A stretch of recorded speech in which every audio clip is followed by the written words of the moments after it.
Hi ನಮಸ್ಕಾರ ಎಲ್ರಿಗೂ ಸೋನು ಕಿಚನ್ಗೆ ಸ್ವಾಗತ. ನೋಡಿ ನಾನು ಇವತ್ತು ನಿಮಗೆ ಡಿಫ್ರೆಂಟ್ ಆಗಿರೋ ರೆಸಿಪಿ ಮಾಡಿ ತೋರಿಸ್ತಾ ಇದ್ದೀನಿ.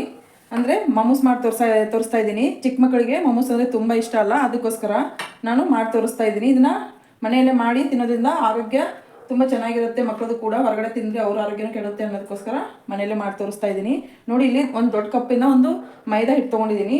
ಇಲ್ಲಿ ಈರುಳ್ಳಿ ಮತ್ತು ಮೆಣಸಿನ್ಕಾಯಿ ಕಟ್ ಮಾಡಿ ಇಟ್ಕೊಂಡಿದ್ದೀನಿ ಚಿಕ್ಕದಾಗಿ. ಇದು ವೆಜಿಟೇಬಲ್ ಕಟ್ರ್ ಬರುತ್ತಲ್ಲ, ನಾನು ಅದರಿಂದ ಕಟ್ ಮಾಡಿ ಇಟ್ಕೊಂಡಿದ್ದೀನಿ. ಇಲ್ಲ ಅದೇ ಕೈಯಿಂದ ಅಂದರೆ ಆ ಥರ ಇಷ್ಟೊಂದು ಚಿಕ್ಕದಾಗಿ ಬರೋಲ್ಲ. ನೋಡಿ ಇಲ್ಲಿ ಕ್ಯಾಬೇಜ್ ಕಟ್ ಮಾಡಿ ಇಟ್ಕೊಂಡಿದ್ದೀನಿ ಒಂದು ಅರ್ಧ, ಮತ್ತು ಕ್ಯಾಪ್ಸಿಕಮ್ಮು ಮತ್ತು ಕ್ಯಾರೆಟು, ಸ್ವಲ್ಪ ಉಪ್ಪು. ಹಾಗಿದ್ರೆ ಬನ್ನಿ ಮಾಡೋದು ಹೇಗೆ ಅಂತ ನೋಡೋಣ. ನೋಡಿ ಆ ಮೈದಾ ಹಿಟ್ಟನ್ನ ನಾನು ಸ್ವಲ್ಪ ನೀರು ಹಾಕಿ ನಾದ್ಕೊತಾ ಇದ್ದೀನಿ. ಒಂದೇ ಸರಿ ಜಾಸ್ತಿ ಹಾಕೊಂಡು ನಾದ್ಕೋಬೇಡಿ, ಸ್ವಲ್ಪ ಹಾಕ್ಕೊಂಡು ನಾದ್ಕೋಬೇಕಾಗತ್ತೆ. ನೋಡಿ ಇವಾಗ ಹಿಟ್ಟು ಈ ಥರ ಬರಬೇಕದು. ತುಂಬ ತೆಳುವಾಗಬಾರ್ದು, ತುಂಬ ಗಟ್ಟಿನೂ ಆಗಬಾರ್ದು. ಈ ಥರ ಮಾಡಿಬಿಟ್ಟು ನೋಡಿ ಇವಾಗ ಹಿಟ್ಟು ನಾದಿದಾಗಿದೆ. ನಾನು ಇಲ್ಲಿ 1-2 ಸ್ಪೂನಷ್ಟು ಇದಕ್ಕೆ ಎಣ್ಣೆ ಹಾಕ್ಬಿಟ್ಟು ಒಂದು 15 to 20 ಮಿನಿಟ್ಸ್ ಹಾಗೆ ಬಿಡ್ತಾ ಇದ್ದೀನಿ. ಇದು ಹಿಟ್ಟು ನೆನಿಬೇಕಲ್ಲ, ಅದಕ್ಕೆ ಇದು ಮುಚ್ಚಿಬಿಡಿ ಫ್ರೆಂಡ್ಸ್. 10 to 15 ನಿಮಿಷ ಇದು ನೆನೆಗೆ ಬಿಟ್ಬಿಡಿ. ಇವಾಗ ನೋಡಿ ಅಷ್ಟರೊಳಗಡೆ ನಾನು ಇಲ್ಲಿ ಸ್ಟಫಿಂಗ್ಗೆ ಅಂತ ಮಾಡ್ಕೊತಾ ಇದ್ದೀನಿ. ನೋಡಿ ಇಲ್ಲಿ ಒಂದು ಬಾಣಲೆ ಇಟ್ಟಿದ್ದೀನಿ, ಗ್ಯಾಸ್ ಆನ್ ಮಾಡ್ತಾ ಇದ್ದೀನಿ. ಹಿಟ್ಟು ನೆನೆವರೆಗೂ ನಾವು ಸ್ಟಫಿಂಗ್ ಅಂತ ಇದು ರೆಡಿ ಮಾಡ್ಕೊಂಬಿಡೋಣ. ಕ್ಯಾಬೇಜ್ನ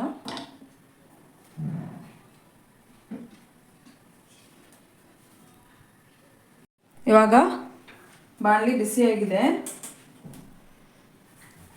ಇವಾಗ ಸ್ವಲ್ಪ ಎಣ್ಣೆ ಹಾಕ್ತಾ ಇದ್ದೀನಿ.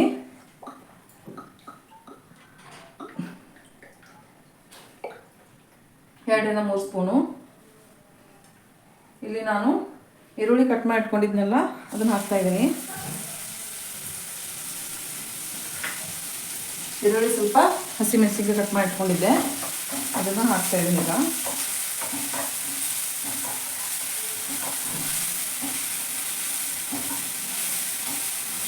ಇದು ಸ್ವಲ್ಪ ಫ್ರೈ ಆಗಬೇಕು. ಇವಾಗ ಕ್ಯಾಪ್ಸಿಕಮ್ ಕಟ್ ಮಾಡಿ ಇಟ್ಕೊಂಡಿದ್ದಲ್ಲ ಅದು ಕೂಡ ಹಾಕ್ತಾ ಇದ್ದೀನಿ. ಆಮೇಲೆ ಕ್ಯಾರೆಟು,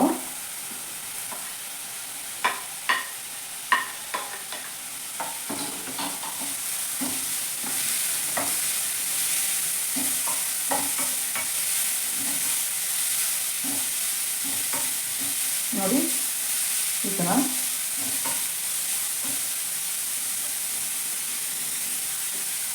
ಇದಕ್ಕೆ ನಾನು ಇವಾಗ ಸ್ವಲ್ಪ ಸಾಲ್ಟ್ ಹಾಕ್ತಾ ಇದ್ದೀನಿ, ರುಚಿಗೆ ತಕ್ಕಷ್ಟು ಉಪ್ಪು ಹಾಕಿ.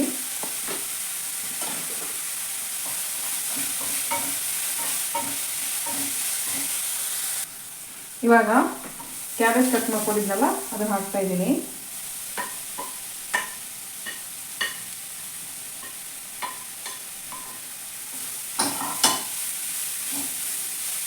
ಅದು ಸ್ವಲ್ಪ ಫ್ರೈ ಆಗಬೇಕು.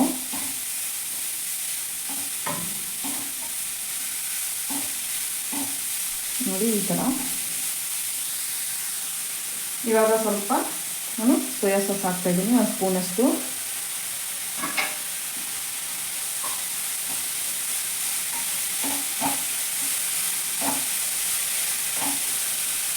ಇವಾಗ ಗರಂ ಮಸಾಲ 1 ಸ್ಪೂನಷ್ಟು ಹಾಕಿ. ನೋಡಿ ಇವಾಗ ಇಷ್ಟಾದರೆ ಇದು ಸಾಕು.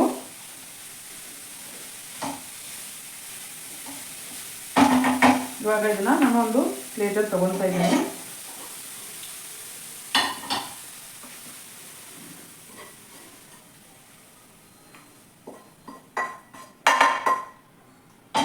ಇವಾಗ ನೋಡಿ ಇವಾಗ ಒಂದು ಪ್ಲೇಟಲ್ಲಿ ನಾನು ತೆಗೆದು ಇಟ್ಕೊಂಡಿದ್ದೀನಿ.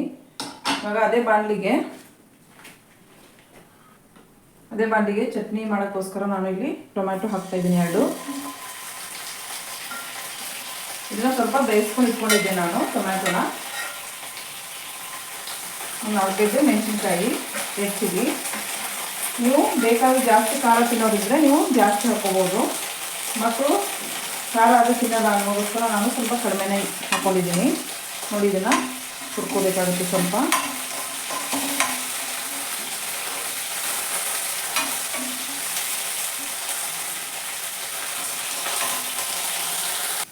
ನೋಡಿ ಇವಾಗ ಇದು ಆಗಿದೆ. ನಾನು ಗ್ಯಾಸ್ ಸ್ಟವ್ ಆಫ್ ಮಾಡ್ತಾಯಿದ್ದೀನಿ. ಇದನ್ನು ನಾನು ಮಿಕ್ಸಿ ಜಾರಲ್ಲಿ ಹಾಕ್ಕೊತಾ ಇದ್ದೀನಿ. ಈಗ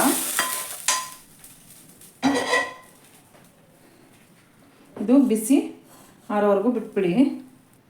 ಇವಾಗ ಮಿಕ್ಸಿ ಜಾರಿಗೆ ನಾನು ಸ್ವಲ್ಪ ಹಾಕ್ಕೊತಾ ಇದ್ದೀನಿ. ಇವಾಗ ಅದೇ ಮಿಕ್ಸಿ ಜಾರಿಗೆ ನಾನು ಸ್ವಲ್ಪ ಟೊಮ್ಯಾಟೊ ಕೆಚಪ್ ಹಾಕ್ಕೊತಾ ಇದ್ದೀನಿ.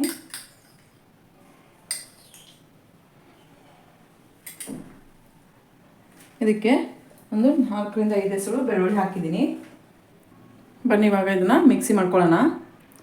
ನೋಡಿ ಇವಾಗ ನಮ್ಮದು ಚಟ್ನಿ ರೆಡಿ ಇದೆ. ಬನ್ನಿ ಇವಾಗ ಮೊಮೋಸ್ ಮಾಡೋಣ.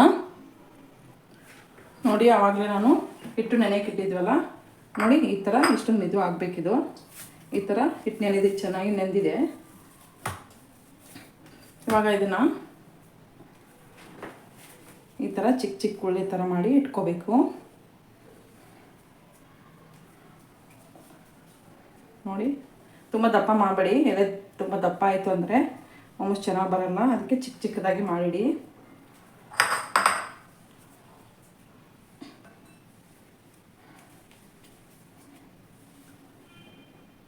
ನೋಡಿ ಇವಾಗ ನಾನು ಎಲೆಗೆ ಲಟ್ಟಿಸ್ಕೊತಾ ಇದ್ದೀನಿ.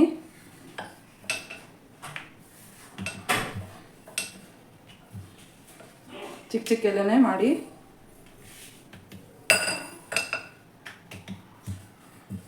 ಮಾಡಿದರೆ ಇಷ್ಟಿಷ್ಟಾದರೆ ಸಾಕು.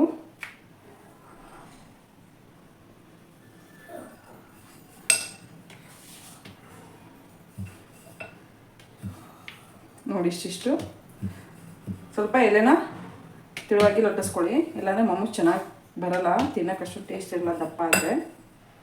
ನೋಡಿ ಸಾಕು ಇಷ್ಟಿಷ್ಟಾದರೆ. ನೋಡಿ ಇವಾಗ ಎಲೆ ರೆಡಿ ಇದೆ. ನಾನು ಒಂದು ಎಲೆಗೆ ಇಲ್ಲಿ ಯಾವಾಗಲೇ ಮಾಡಿಟ್ಕೊಂಡಿದ್ನಲ್ಲ ಸ್ಟಫಿಂಗ್ ಅಂತ, ಅದನ್ನು ಇಲ್ಲಿ ಹಾಕ್ತಾಯಿದ್ದೀನಿ. ನೋಡಿ ಈ ಥರ, ನೋಡಿ ಈ ಥರ. ಇವಾಗ ನಾವು ಮೋದಕ್ ಮಾಡ್ತೀವಲ್ಲ ಅದೇ ಸೇಮ್ ಮಾಡ್ಕೊಳ್ಳಿ. ಇದು ಆದರೆ ಮೇಲೆ ಏನು ಬರಬಾರ್ದು. ಈ ಥರ ಇಷ್ಟೇ ಇದು. ನೋಡಿ ಈ ಥರ ಮಾಡ್ಕೋಬೇಕು. ಇದು ಇಡ್ಲಿ ಪಾತ್ರೆಯಲ್ಲಿ ಇಟ್ಕೊಳ್ಳೋದು ಸ್ಟಿಮ್ಗೆ ಅಂತ. ನಾನು ಇವಾಗ ಇದಕ್ಕಿಂತ ಸ್ವಲ್ಪ ಎಣ್ಣೆ ಸವರ್ಬಿಟ್ಟು ಇದರಲ್ಲೇ ಡೈರೆಕ್ಟಾಗಿ ಇಟ್ಕೊತಾ ಇದ್ದೀನಿ.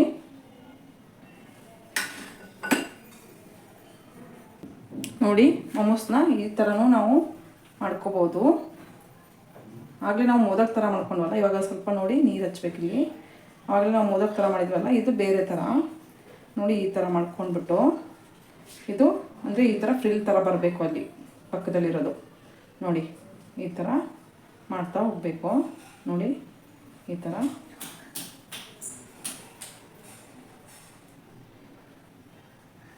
ನೋಡಿ ಈ ಥರನೂ ಮಾಡ್ಕೋಬೋದು. ನೋಡಿ ಇಲ್ಲಿ ಈ ಥರ ಲೆಫ್ಟ್ ಹ್ಯಾಂಡಿಂದ ನೀವು ಫ್ರಿಲ್ ಮಾಡ್ಕೋಬೇಕು. ಈ ಥರ ಮಾಡ್ಕೊಂಡು ಈ ಥರ ನೋಡಿ ನೋಡಿ ಈ ಥರ ಎಷ್ಟೊಂದು ಚೆನ್ನಾಗಿ ಬರ್ತಾಯಿದೆ. ಇಲ್ಲಿ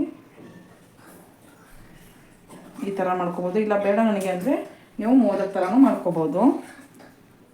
ನೋಡಿ ಇವಾಗ ವೆಜ್ ಮೊಮೋಸ್ನ ಇವಾಗ ಮಾಡಾಗಿದೆ. ಇದನ್ನು ಸ್ಟೀಮಲ್ಲಿ ತಗೋಬೇಕು. ನೋಡಿ ಇವಾಗ ಇಲ್ಲಿ ಇಡ್ಲಿ ಪಾತ್ರೆ ಇಟ್ಟಿದ್ದೀನಿ, ಅದರಲ್ಲಿ ಸ್ವಲ್ಪ ನೀರು ಹಾಕಿಟ್ಟಿದ್ದೀನಿ. ಗ್ಯಾಸ್ ಸ್ಟವ್ ಆನ್ ಮಾಡ್ತಾ ಇದ್ದೀನಿ.